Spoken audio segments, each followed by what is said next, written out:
Assalamualaikum warahmatullahi wabarakatuh. Hai teman-teman, di video kali ini kita akan membahas tentang soal bimbing konseling beserta pembahasannya. Mari kita belajar. Baiklah Bapak Ibu, kita masuk soal nomor 1. Unsur-unsur penting yang perlu dipertimbangkan pada saat melakukan rekomendasi peminatan adalah A. Minat siswa menjadi prioritas dalam memutuskan arah perminatan siswa, karena siswalah yang akan menempuh semua proses kehidupannya. B. Pilihan orang tua menjadi dasar karena orang tua pihak yang bertanggung jawab dan menentukan keberhasilan peserta didik di masa mendatang. C. Peluang yang tersedia di sekolah lanjutan baik itu SMA atau SMK, sehingga rekomendasi merujuk pada prosedur yang disiapkan sekolah. D. Rekomendasi pada peminatan menjadi tanggung jawab utama guru bimbingan konseling, karena semua tergantung pada sekolah lanjutan yang akan dipilih. E. Mempertimbangkan data objektif peserta didik seperti peserta akademik dan non-akademik serta keberbakatannya.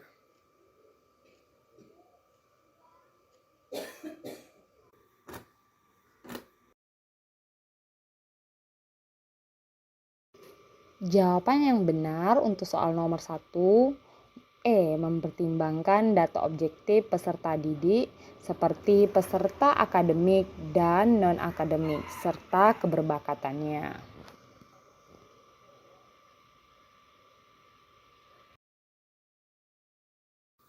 Kita masuk soal nomor 2 Bapak Ibu.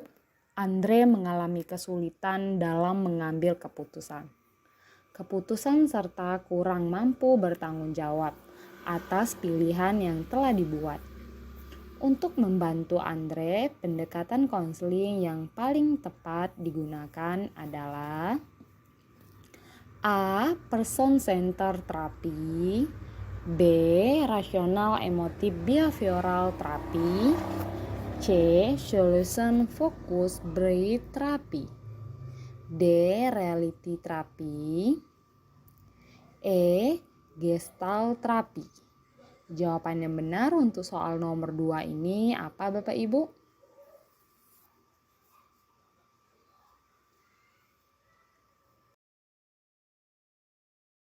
Jawaban yang benar untuk soal nomor 2 ini tentang mengalami kesulitan atau yang dialami kesulitan oleh Andre, yaitu dengan D. Reality Therapy.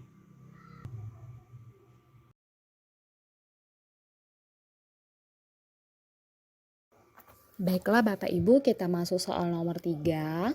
Seorang siswa SMA merancang untuk masuk pendidikan teknik, tetapi memperoleh skor rendah dalam inventory minat bidang ilmiah permesisnan. Apakah menurut Anda hal ini bisa menjadi penghambat siswa tersebut dalam mewujudkan cita-citanya? A. Cita-citanya pasti sukar terwujud sehingga tidak perlu diberikan layanan bimbingan konseling. B. Cita-citanya kemungkinan sukar terwujud dan perlu diberikan layanan informasi. C. Cita-citanya ada kemungkinan sukar terwujud dan perlu diberikan layanan dasar. D. Kemungkinan bisa terwujud dan perlu diberikan layanan penempatan dan penyaluran. E. Kemungkinan bisa terwujud perlu diberikan asesmen menurun dan konseling individu.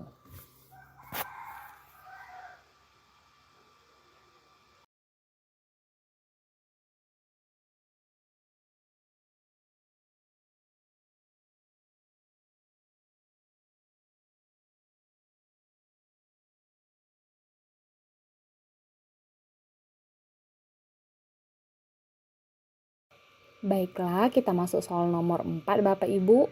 Guru bimbingan konseling atau konselor berhasil menerapkan teknik bermain peran untuk meningkatkan kesadaran sosial siswa kelas 10 IPA 2. Jika guru bimbingan konseling atau konselor ingin memanfaatkan hasil penelitian tersebut, maka A dapat diterapkan pada semua siswa di sekolah tersebut. B bisa diterapkan pada subjek di kelas yang karakteristik relatif sama. C dapat diterapkan pada subjek lain walaupun berbeda karakteristiknya. D tidak dapat diterapkan pada subjek lain karena waktunya berbeda. E hanya dapat diterapkan pada kelas 10 IPA 2.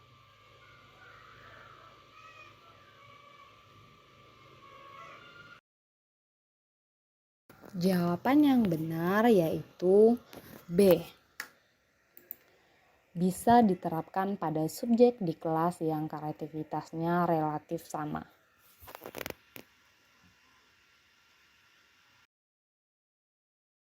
Kita masuk soal nomor 5. Berdasarkan hasil analisis kebutuhan menggunakan daftar cek masalah atau yang sering dikenal dengan DCM, diperoleh data bahwa 10 peserta di kelas 7A membutuhkan keterampilan belajar efektif. Layanan yang dapat diberikan oleh guru bimbingan konseling atau konselor yaitu A. Bimbingan klasikal, B. Bimbingan kelompok, C. Konseling individual, D. Konseling kelompok, E. Alih tangan kasus.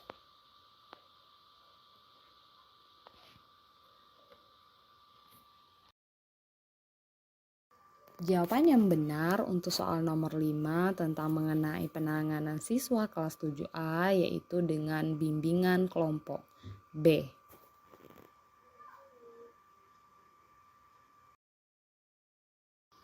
Baiklah Bapak Ibu, kita masuk soal nomor 6. Andi berminat menempuh pendidikan tinggi pada program studi desain visual. Hasil asesmen psikologis menunjukkan bahwa Andi memiliki kemampuan di bidang seni yang tinggi. Hal sebaiknya yang dilakukan oleh guru BK atau konselor adalah A. Memberikan informasi yang terkait dengan jurusan desain visual. B. Merekomendasikan untuk langsung mengambil bidang seni. C. Menyerahkan keputusan pemilihan minat pada orang tua. D. Menunggu waktu siapa tahu Andi berubah keinginan. E. Membandingkan dengan data asesmen yang lain.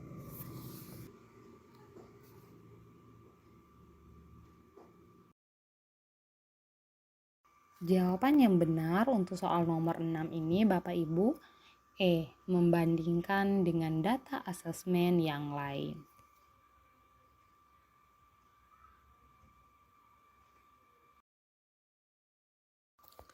Baiklah Bapak Ibu, kita masuk soal nomor 7. Aspek yang merupakan pertimbangan awal yang harus diperhatikan oleh guru bimbingan konseling sebelum mengadakan alat tes adalah berikut ini. A. Masalah dana dengan konsultasi kepada kepala sekolah. B. Jenis tes dengan berkonsultasi pada senior. Tes yang relevan. C. Dinamika problem konseli dan karakteristik problem yang memerlukan tes. D. Masalah tes yang mau dibeli dengan mempelajari manual secara seksama. E. Ketersediaan konselor yang memiliki kewenangan menyelenggarakan psikotes. Jawaban yang benar untuk soal nomor 7 ini apa Bapak Ibu?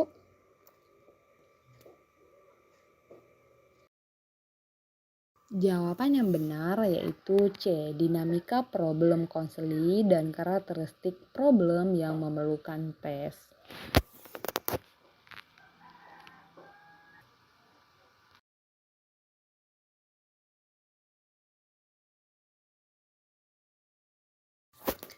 Kita masuk soal nomor 8 Bapak Ibu. Ketika melakukan kunjungan rumah, guru bimbingan konseling menduga peserta didik mengalami gangguan jiwa karena menunjukkan perubahan mood dan perilaku yang ekstrim.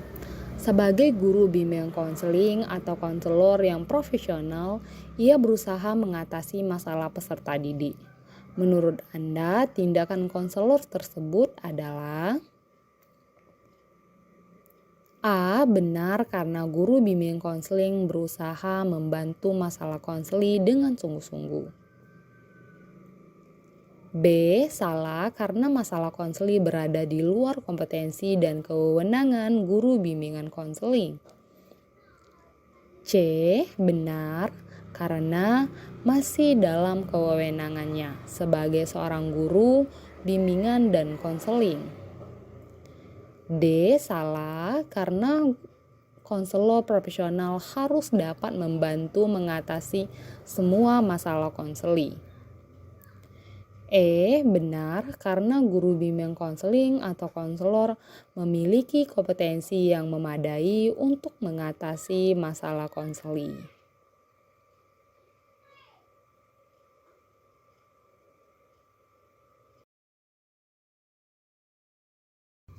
Baiklah, jawaban yang benar untuk soal nomor 8 ini Bapak Ibu B. Salah karena masalah konseli berada di luar kompetensi dan kewenangan guru bimbingan dan konseling atau konselor. Jadi Bapak Ibu, jika ada menangani masalah seperti ini, sebaiknya kita memberikan rekomendasi atau ahli tangan kasus.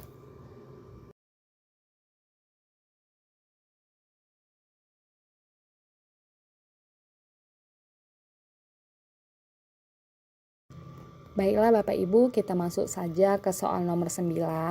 Seorang peserta didik takut untuk pulang ke rumah karena sudah membayangkan rasa sakit dan tersiksanya dipukul dan dihina oleh ayahnya karena tidak bersedia untuk dinikahkan.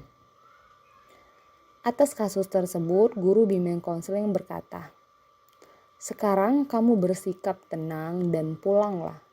Besok kita bicarakan lagi masalah ini." Tindakan konselor tersebut menggambarkan A. Profesionalitas yang tinggi dengan menegakkan pelayanan profesional di sekolah. B.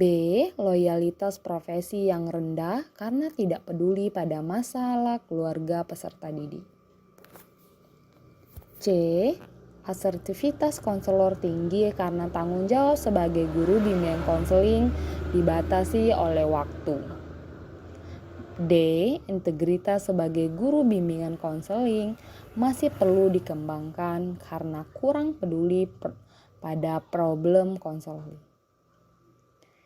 E.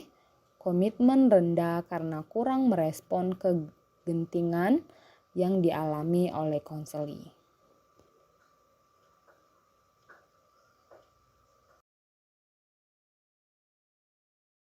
Jawaban yang benar untuk masalah di nomor 9 ini Bapak Ibu E. Komitmen rendah karena kurang merespon kegentingan yang dialami oleh konseli.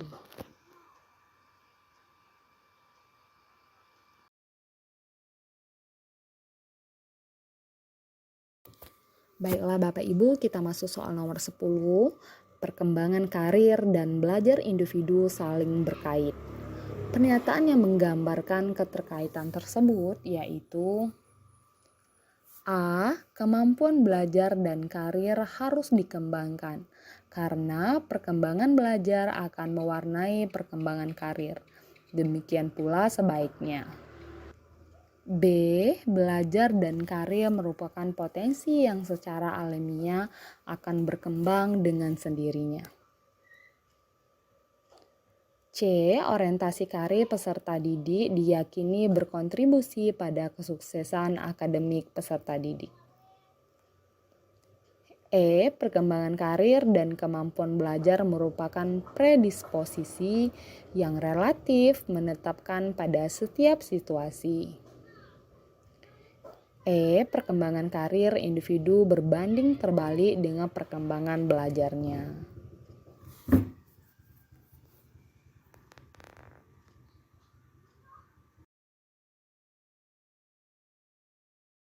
Baiklah, jawaban yang benar untuk soal nomor 10 A.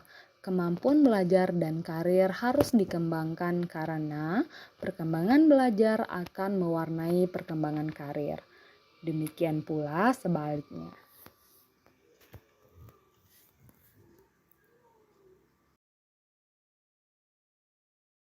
Kita masuk soal nomor 11 Bapak Ibu. Seorang siswi bercerita kepada guru bimbing konseling bahwa ia merasa takut pada salah satu guru karena masih trauma atas pelecehan yang diterimanya. Walaupun siswa tersebut memohon agar guru bimbing konseling atau konselor tidak menceritakan kepada siapapun, diam-diam guru bimbing konseling menyampaikan masalah ini kepada orang tua siswi dan melaporkan masalah tersebut kepada kepala sekolah. Dalam layanan bimbingan konseling, maka langkah guru BK merupakan tindakan A. Benar karena membuka rahasia diperbolehkan bila tidak diketahui konseli. B. Benar guru bimbingan konseling memiliki kewenangan untuk membuat keputusan sendiri. C. Salah karena guru bimbingan dan konseling tidak mampu menjaga rahasia konseli. D. Benar karena menyelesaikan kasus pelecehan melibatkan sekolah dan orang tua. E. Salah karena guru bimbing konseling telah mencampuri urusan domestik peserta didik dan orang tua.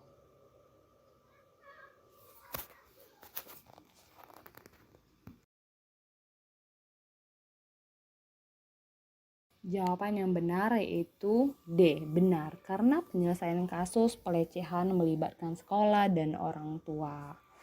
Baiklah Bapak Ibu, itu saja video kita di kali ini.